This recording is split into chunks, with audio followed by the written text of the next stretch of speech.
Hey all. Well, we're not going to be talking about crypto and or AI. I know that was my last video and didn't really do too well. Don't really care either because I'm not really going to be coming into these the same way that I used to.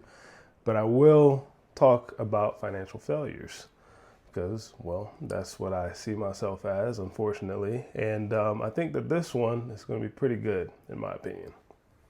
It's about Pokemon, clearly. I mean, if you read the title, it's going to be about Pokemon. And this is a PSA on PSA. Look, we all know about, Logan Paul and his thing with sealed product and trying to get a 10 on the CoroCoro Mew. And I also watch some other YouTubers that say as soon as somebody talks about Logan Paul, they're not a Pokemon collector. Well, I'd like to say to those YouTubers, I guess I'm not, even though I think I am, being somebody who has cards from back in the day. And if you saw some of my earlier videos before I went all into talking about crypto and cryptocurrency, I have a Pokemon video that's probably like, I don't know, 4 or 3 years old, maybe 5 years old. I have no idea right now, but I know that it's pretty decently old enough and showcases some of the stuff that I had. But that's besides the point. The point that we want to talk about here, because I don't want to make this video long at all, is PSA. And if you saw the opening from Logan, you'll notice that even him and some of his crew, they don't even think that they're going to get a 10 on this. And it was essentially a sealed product. Not sealed in the fashion that we know of sealed right now, which I'll show you some sealed stuff that's older that I bought, but it was still like preserved, I guess you could say. And even then, with all that work, all that hype, they still don't think they got a 10. And the advice that I want to give collectors getting into this space now that are in it for the money, which is probably about 99% of people, even the people like myself who played the game, still play the game, and like have had cards since the 90s, early 2000s. We're still kind of in it for the bread. I mean, money makes the world go round, right? But I'd say, this is a PSA on PSA in that even if you're getting sealed, you still don't know if you're going to get a 10. So all of the freshly opened stuff that you think you're going to get a 10 on, or, even old stuff that you have that you're like, man, I kept this in great condition, you might not get that 10. I submitted a Mew, Southern Islands Mew. Actually, I submitted the full set because, again, if you go back to my old video, you'll see that I have the full set.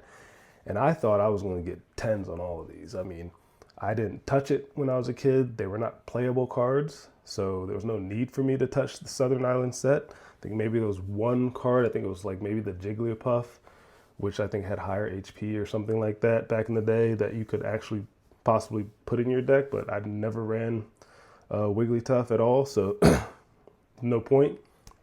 But yeah, it was not playable, so I just kept it. It was basically sealed for, Lord knows how long. I guess that would be like over 20 plus years because my dad got me that back in like 2001, 2002. Sent it to PSA, and hopefully I can show some pictures up on the screen there. But with the cert, and it's clean to me. There's lots of people who say, well, it's a little bit tilted. If I, go in really deep, I can see that it's tilted. Or there was one YouTuber, I won't mention his name. I sent it to him and his crew, and only he responded to it. And he said, well, if you look really close into this, you'll see that some of the yellow looks like it's a little bit faded, but no whitening. No scuffs, because again, I didn't play with the thing. It just sat in a binder. Nothing, right?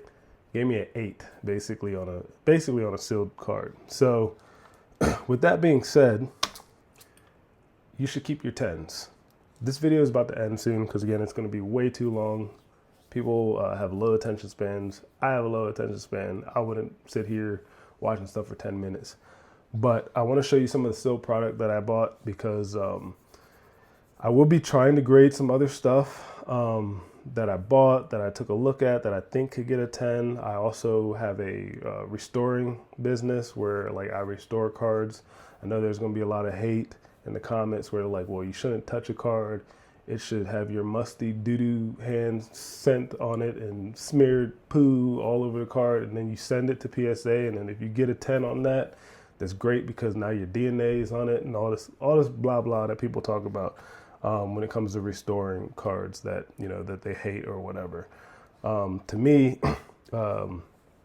there's the game aspect, there's the card aspect, and if you treat it like art, then art gets restored as well, right? To me, it's not a problem, but that's besides the point. But let's take a look at the sealed product that hopefully we can get some 10s on. We have here Southern Islands. The I don't know which one this is. This is the C, I guess. Ooh, shaking my whole table. This is C, and this is one that I actually will probably open. I think the marrow there is probably like a 55, 45, at least on the size that I can see. These I probably would just try to sell, maybe grade and sell when the grading goes down, but I'll probably pay the 150 for this to get it graded because I think I come up on that one. Not the only Southern Islands. I know I'm kind of focused on Southern Islands right now and showing you all my my method here, but this is the Slow King, which actually sells for the second most other than the Mew. This one I think is like pretty much damn near 50-50 on the sides. I don't know top and bottom here, but we will find out when we open it. But yeah, we got Slow King there, which is pretty dope also. So I don't know if I'm gonna record me opening it and stuff like that. There's really no point. Just show you the sold product and tell you that I'm opening it. I'm not Logan Paul or any of these popular people, so we ain't doing all that. We also have the Vioplume here, which I think I might keep in the packaging. I think this is also like a 55-45. I don't know. It just seems like it could be a little off just looking at it from the sides here. But those are my sealed product, and I bet you if I kept this for another 20 years, it might be worth a decent amount. But like I said, I'm a financial failure, so there's been some mistakes with crypto, unfortunately, that have been made and constantly made, and some debts that I need to pay off because we live in this glorious country here where if you don't have debt, you ain't getting far. So I'm gonna need to open these. Gonna need to open all these and get a decent grade. Yeah. So we have those. And then also I have a sealed Armored Mewtwo, which I think goes about $1,000 for PSA 10. I looked online for a good sealed, clean copy of this with good centering as well. I think I found one, so good corners, centering, etc. We just got to make sure that it doesn't have any whitening on it when you open it. If it does, then probably out 50 bucks if I try to sell it to a vendor. But that's pretty much it, guys. It's really just comes down to this. Keep your 10s. If you already have 10s, I would say don't sell them. PSA is not giving out 10s to people. I would say another thing that I'm looking into as I'm repairing cards or restoring them, whatever you want to call it, is CGC. CGC seems to be a little bit more lenient from videos that I've seen, from people that I spoke to.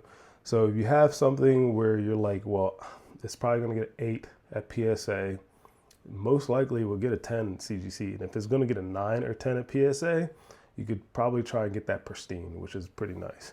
But I'll try to keep you guys in the loop on how this goes. But so far it's been fun doing this. It's been fun looking at old cards that I own and getting old cards. But yeah, have fun collecting, have fun with your Pokemon endeavors, and look out for One Piece next. Peace.